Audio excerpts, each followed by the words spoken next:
नमस्कार, मी आचल न्यूज अनकटमध्ये आपलं स्वागत. पाहूया त्याच्या ठळक घडामोडी. विधिमंडळ अधिवेशनाचा आज अंतिम दिवस. महागाई आणि कायदा सुव्यवस्थेवर होणार चर्चा. मराठा आरक्षणासाठी फेब्रुवारीत विशेष अधिवेशन घेणार. मुख्यमंत्री एकनाथ शिंदे यांची विधानसभेत घोषणा. मराठा आरक्षणावर सरकारचा केवळ वेळकाढूपणा. मुख्यमंत्र्यांच्या निवेदनानंतर विरोधक आक्रमक. फेब्रुवारीची डेडलाईन मान्य नाही. 24 डिसेंबरपर्यंत आरक्षण द्या, नाहीतर आंदोलन. मुख्यमंत्र्यांच्या घोषणेवर मनोज जरांगेंची प्रतिक्रिया. मराठवाड्यातील पाण्याच्या संघर्षावर कायमस्वरूपी तोडगा कधी काढणार? दानवेंचा सवाल. राणा दाम्पत्याला मोठा धक्का. हनुमान चालीसा पठण प्रकरणी न्यायालयाने याचिका फेटाळली.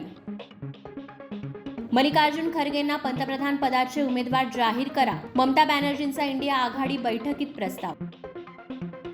शाहरुखची पत्नी गौरी खानला ईडीची नोटीस. 30 कोटींचा गंडा घातल्याचा आरोप.